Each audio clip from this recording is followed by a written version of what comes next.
Good morning, everyone. There was a time when teaching was revered as the noblest of professions. But today, in many parts of the world, the classroom is becoming a battleground, not just of ideas, but of safety, freedom, and survival. The title of my talk is Too Dangerous to Teach. And sadly, that phrase is not an exaggeration. Around the globe, teachers are being threatened, silenced, and even criminalized for doing what they were trained and morally obligated to do: tell the truth. In classrooms around the world, the sacred freedom to teach is increasingly coming under attack. What was once seen as a respected and secure role in society has now become a target for scrutiny, regulation, and even aggression. Educators who enter the profession with a deep sense of purpose and responsibility now often find themselves navigating a minefield of political, ideological, and social sensitivities. The very act of teaching, once viewed as a neutral, nurturing role, has become a potentially dangerous endeavor when it involves ideas that challenge the status quo. Legislative bodies in various regions have begun passing laws restricting what teachers can say, especially when it comes to topics like race, gender, sexuality, and historical injustices. In some countries, discussing colonialism or slavery in a way that highlights systemic oppression is branded as anti-national or divisive. In others, acknowledging the existence and rights of LGBTQ+ people in classroom discussions is forbidden. These legal threats hang over educators like a dark cloud, creating a chilling effect that causes many to self-censor, not out of agreement, but out of fear. This fear is not unfounded. Teachers have been fired, doxxed, harassed, and in extreme cases imprisoned or physically attacked simply for presenting verified facts or for offering students a more nuanced perspective. The rise of social media has made educators particularly vulnerable, as any classroom discussion can be recorded, taken out of context, and used as a weapon against them. In an environment where outrage spreads faster than truth, the risks of teaching courageously are higher than ever. Moreover, the pressure doesn't just come from government authorities. It often comes from parents, school boards, and activist groups who demand a sanitized curriculum that aligns with their personal beliefs. This puts teachers in an impossible position: either teach an incomplete or biased version of reality, or face consequences that could ruin their careers. These demands often ignore the diversity of student experiences and the need for inclusive education, and they reduce complex truths into overly simplistic narratives. The irony is that societies that claim to value education are the same ones working hardest to limit what can be taught. There's a growing disconnect between the stated mission of education to prepare students for the real world and the restrictions imposed on those who try to fulfill it honestly. Students are encouraged to think critically, yet their teachers are penalized for introducing the very topics that foster critical thinking. This contradiction is not only unfair, it's intellectually and morally damaging. Furthermore, this erosion of teaching freedom disproportionately affects educators from marginalized backgrounds. Teachers of color, LGBTQ+ educators, and those who advocate for social justice are more likely to be targeted for the content they bring into the classroom. Their lived experiences and perspectives are often the most valuable, yet they are also the most policed. This not only silences important voices, but deprives students of a richer, more authentic understanding of the world. Academic freedom should not be a privilege reserved for tenured university professors. It should be a protected right for all educators at all levels. The ability to explore difficult questions, present multiple viewpoints, and tell the full truth of history is essential for any meaningful education. When teachers are afraid to speak, students inherit that silence.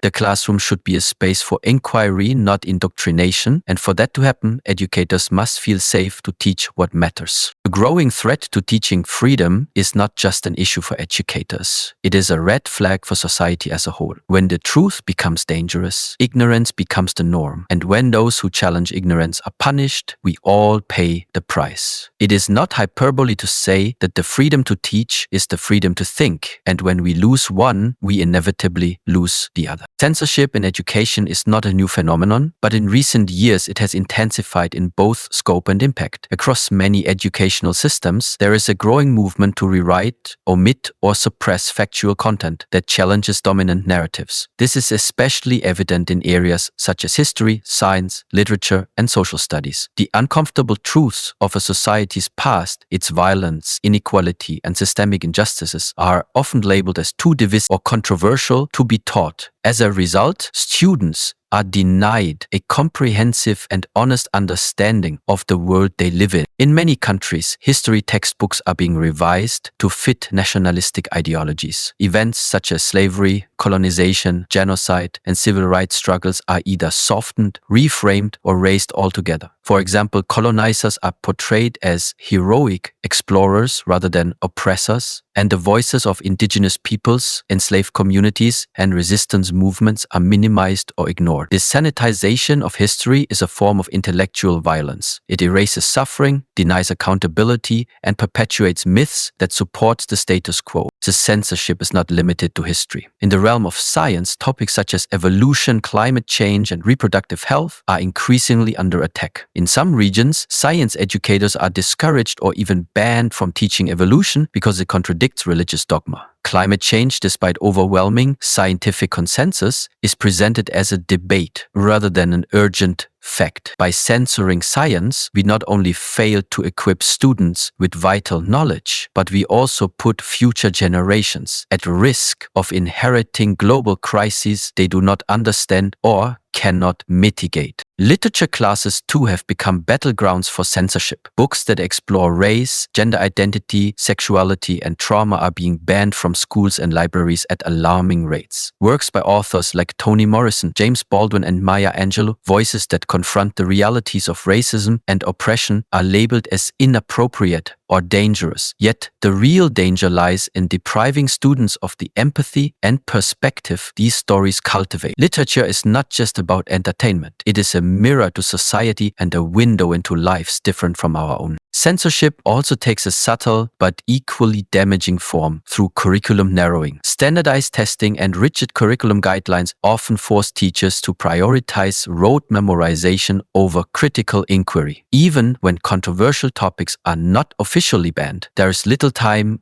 or freedom to explore them in depth. Teachers who want to go beyond the textbook, to ask deeper questions or present multiple viewpoints, find themselves constrained by bureaucratic expectations and fear of backlash. This reduces education to mere information delivery, stripping it of its transformative power. The silencing of certain topics often reflects deeper societal discomfort with reckoning. When schools refuse to teach about racism, sexism, homophobia, or class inequality, they are not protecting children, they are preserving systems of privilege. This selective storytelling sends a dangerous message to students that some truths are not worth knowing, that some people's experiences are not valid, and that asking hard questions is not welcome. It teaches compliance rather than courage, and conformity rather than curiosity. Students are more aware than we give them credit for. Many are already exposed to social issues through the internet and personal experience. When schools avoid these discussions, students notice the gaps. They may begin to distrust the education system or feel alienated if their identities are never acknowledged or respected. Worse still, they may internalize harmful beliefs because no one has taught them otherwise. An education system that censors truth not only fails to inform, it actively misinforms. True education requires intellectual honesty.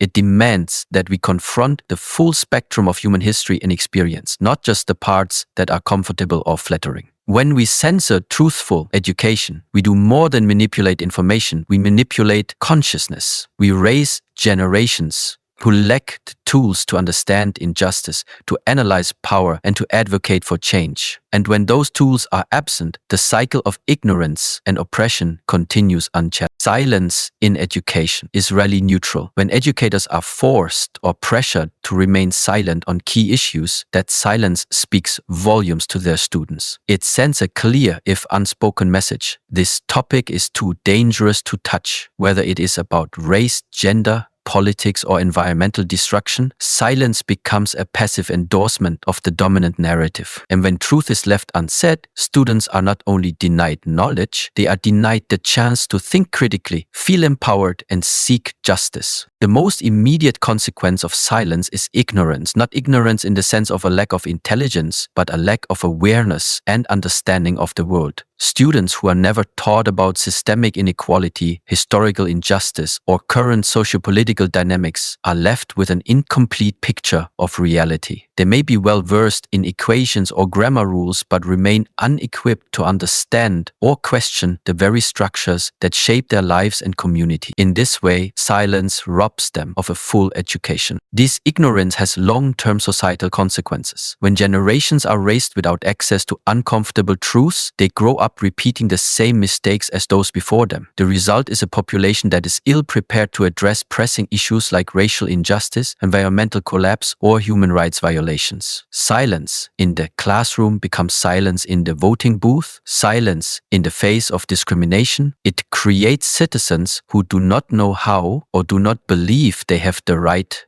to speak up. For students from marginalized backgrounds, the consequences of silence are especially devastating. When their histories, identities, or struggles are omitted from the curriculum, it sends the message that their experiences are not valid or worth learning about. This erasure can lead to feelings of invisibility, shame, and self-doubt. A young student who never sees themselves reflected in lessons may begin to believe they have no place in the broader narrative of society. Educational silence in this context becomes a form of exclusion. Conversely, silence can embolden the loudest and most harmful voices. When teachers are silenced, misinformation fills the void. Conspiracy theories, hate speech, and propaganda thrive in the absence of factual, critical education. Students are left vulnerable to online echo chambers and peer pressure, where myths and prejudices often go unchallenged. What could have been clarified in a classroom discussion is now twisted and manipulated elsewhere. In a world overloaded with information, silence does not protect students, it abandons them. Moreover, educators themselves suffer when they are forced into silence. Many teachers enter the profession driven by a passion for truth and a commitment to justice. Being told to suppress that passion creates internal conflict and emotional distress. It can lead to burnout, disillusionment, and even resignation from the profession. In silencing educators, we are also losing the very people who make education meaningful and transformative. Silence also distorts history. When the darker chapters of a nation's past are glossed over or ignored, it creates a false sense of national identity, one built on myths rather than facts. This leads to a fragile, defensive nationalism that views any critique as an attack and any truth teller as a traitor.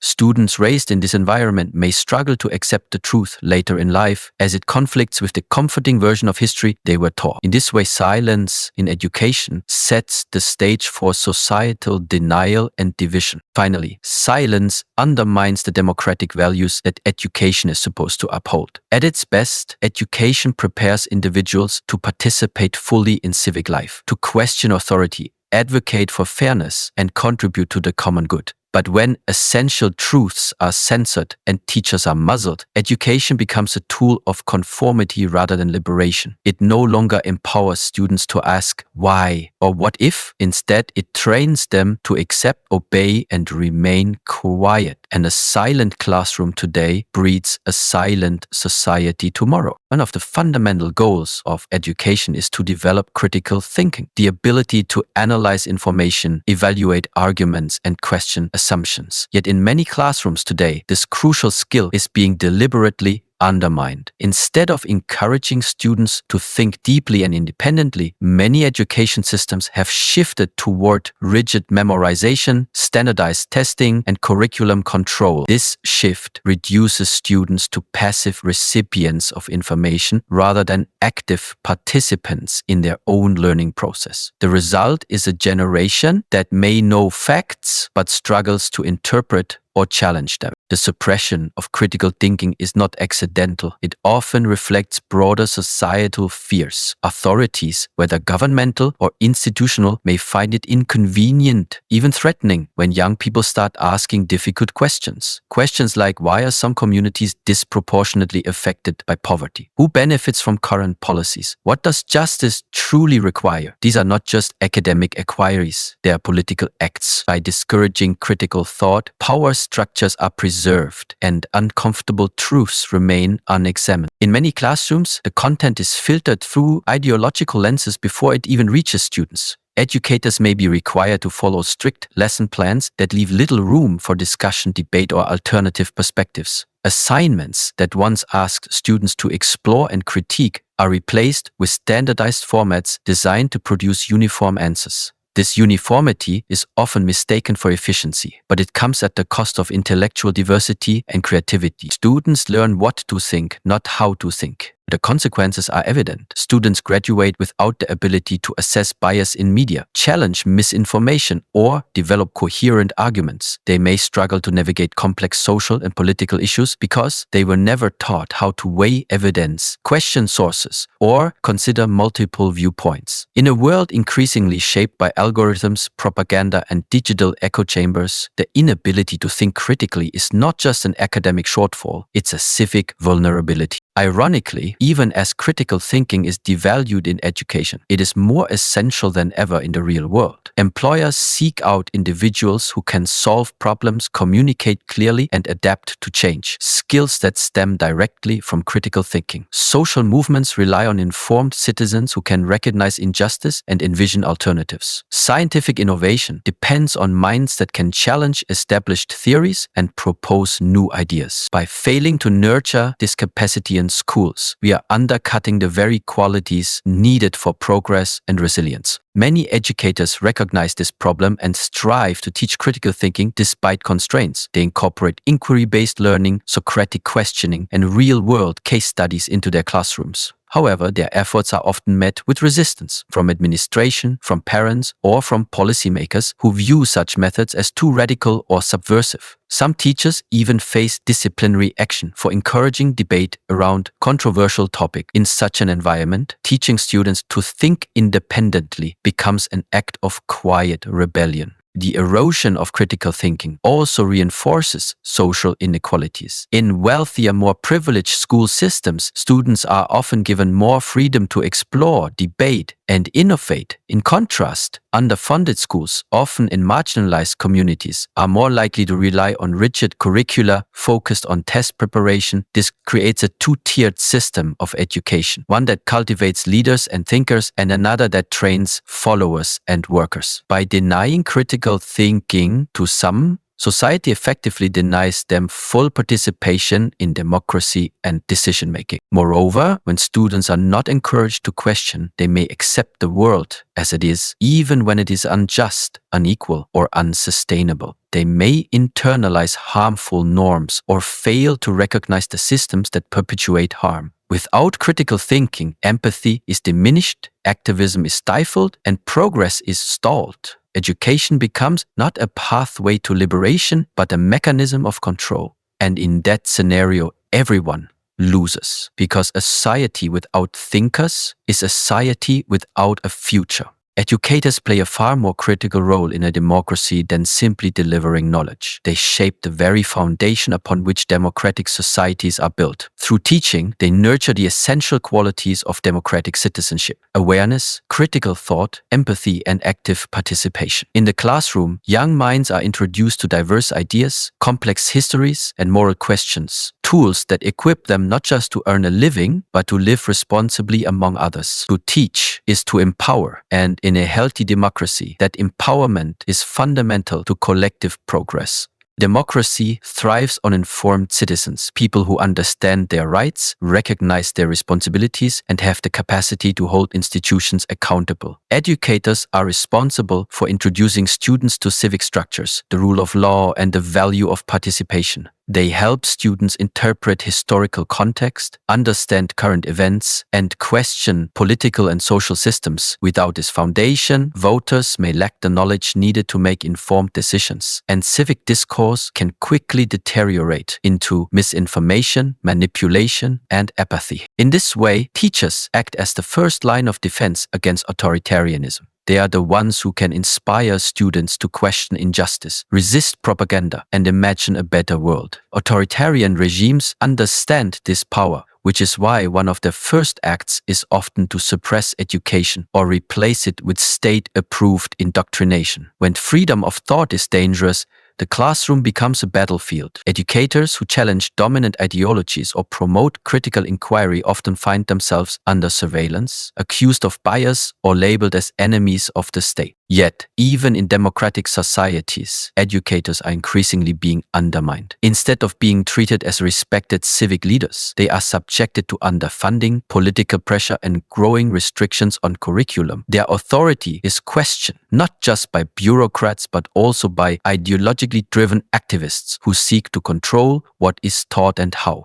This erosion of professional autonomy weakens democracy at its roots, because when teachers can no longer teach truthfully or fully, the next generation loses the tools needed to think and act democratically. The classroom is also one of the last spaces where people from diverse backgrounds regularly engage with one another in structured dialogue. In an age of digital echo chambers and political polarization, the ability to have respectful conversations across difference is becoming rare. Teachers help students navigate these differences, teaching them to listen, challenge respectfully, and empathize with other perspectives. These skills are essential not only for personal development, but for sustaining civil society. Without them, democratic discourse becomes impossible. Furthermore, educators model the democratic values they teach through their practices, encouraging dialogue, allowing disagreement, fostering cooperation. They demonstrate what participatory, respectful, and inclusive environments look like. A teacher who creates space for all voices in the classroom shows students that every person matters, that every opinion deserves to be heard, and that disagreement does not have to mean division. These everyday acts may seem small, but collectively they shape how students engage with the wider world. It's important to remember that democracy is not a static achievement. It is a living system that must be renewed by every generation. Teachers are essential to this process of renewal. By equipping students with the ability to think critically, empathize deeply, and act ethically, they ensure that democracy does not decay from ignorance or indifference. Every lesson taught, every question explored, every voice included in classroom discussion is an act of democratic preservation. And yet, despite their indispensable role, educators are often treated as expendable. Their warnings go unheeded, their expertise is dismissed, and their voices are stifled. This disconnect between the value of their work and the treatment they receive is not only unjust, it is dangerous. Because when teachers are silenced, democracy begins to falter. Without them, the flame of informed, engaged, and ethical citizenship cannot be passed on. In every way that matters, educators are not just teaching for today, they are teaching to safeguard the future. There comes a point in every society when silence is no longer neutral and compliance becomes complicity. In such moments, educators are faced with a profound moral decision: to conform to the pressures of censorship and erasure, or to resist in the name of truth, justice, and integrity. The moral responsibility to resist does not stem merely from professional duty. It stems from a deeper ethical obligation to uphold the values that education is supposed to represent. And the freedom to teach is stripped away. It is not just a professional crisis, it is a moral one. Teachers do not enter the classroom just to recite facts. They enter it to help shape lives, minds, and futures. This sacred responsibility means that when injustice creeps into the curriculum, when truth is distorted or forbidden, educators must decide whether to quietly follow orders or stand firm in their convictions. Resistance in this sense becomes an ethical imperative. History is filled with examples of those who complied with unjust systems and those who defied them. Educators, more than most, are uniquely positioned to make that choice matter. Moral resistance does not always look like loud protest or public defiance. Often it takes subtler, quieter forms, like slipping a banned book into a student's hands, choosing to teach the full truth of a historical event despite restrictions, or encouraging students to ask dangerous but necessary questions. These acts, while seemingly small, are courageous disruptions in an environment where conformity is enforced. They remind students that truth still matters, that someone is still willing to defend it even when it is costly. It is important to recognize that resisting unjust educational mandates often comes at a high personal price. Teachers have lost their jobs, reputations, and in some cases their personal safety for standing up to censorship or political interference. But moral courage has never been without risk. What makes such courage remarkable is not the absence of fear, but the willingness to act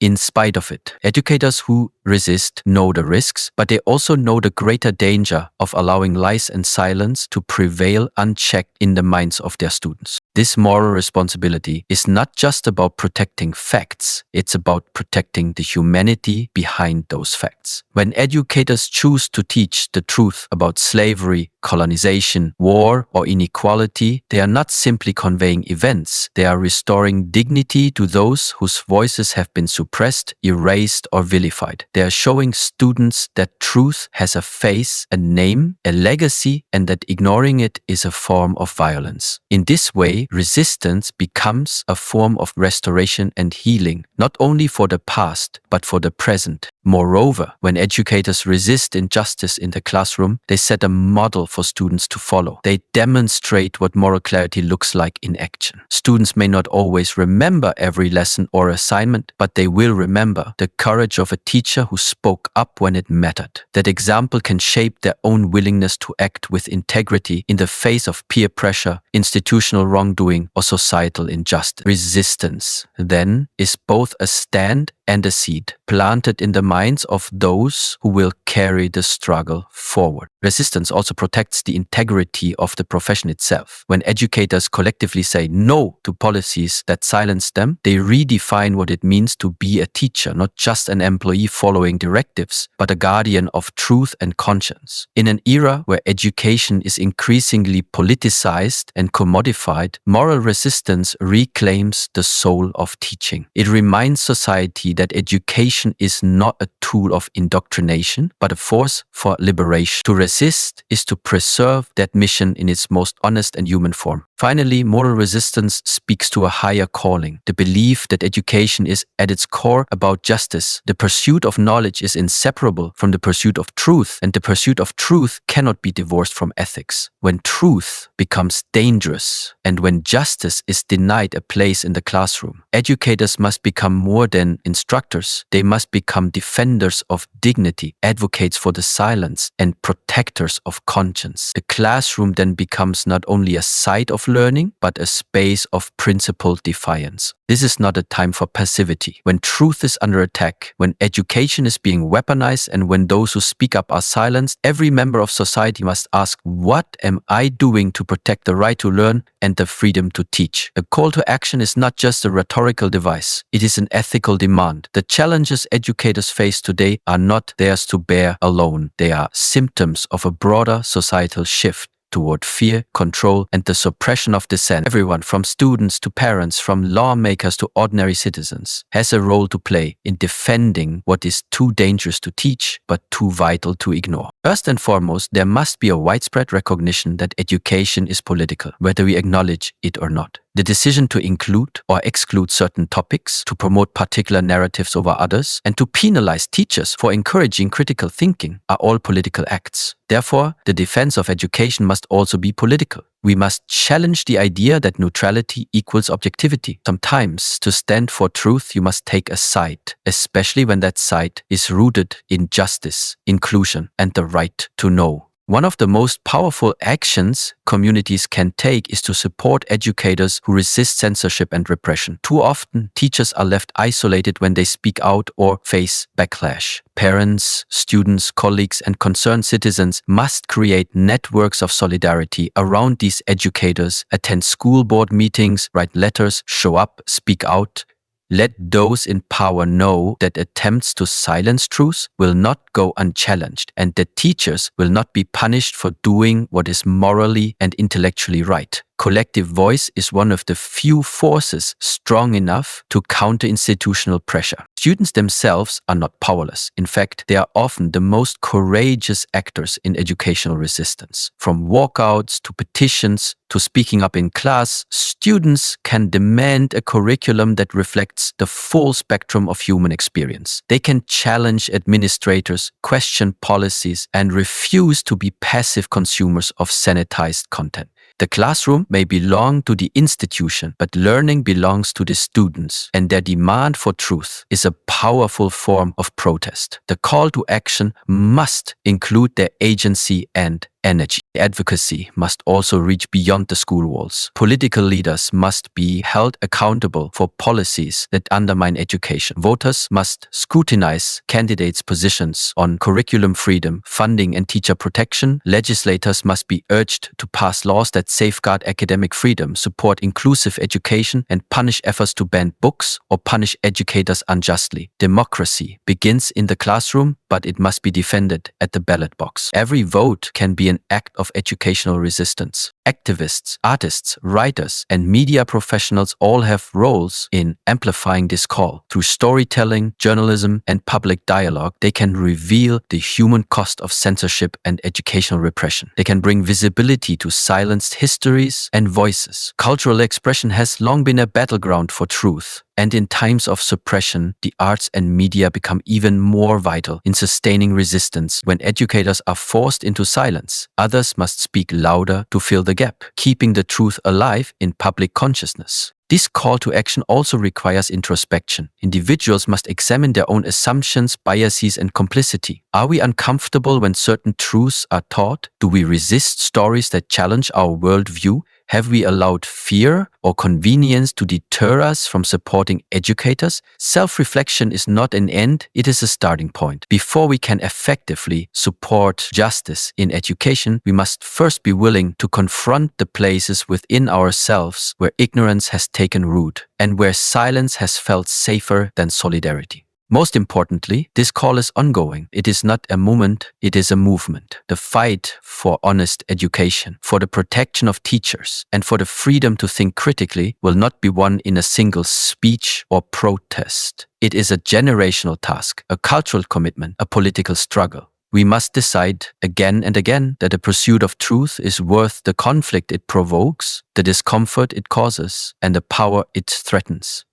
Because when we answer that call, not just once, but continuously, we are doing more than defending education. We are defending the very possibility of a just and thoughtful world. And so, in the face of fear, distortion, and control, we must remember that truth has always been dangerous. And that is precisely why it must be taught. Education is not meant to suit power, it is meant to empower people. It is not designed to preserve comfort, but to provoke courage. The topics deemed too dangerous to teach are often the very truths that hold the keys to justice, healing, and transformation. We do not serve our students by shielding them from the world. We serve them by preparing them to change it. The future will judge us not by how safe we played it, but by how bravely we spoke. Will we look back and say we stayed silent when it mattered most, or will we be remembered as the generation that stood with its teachers, its students, and its truth tellers? The answer begins in every classroom, in every conversation, in every choice to resist silence. Because when we protect the freedom to teach, we protect the freedom to think. And when we protect the freedom to think, we protect the future itself.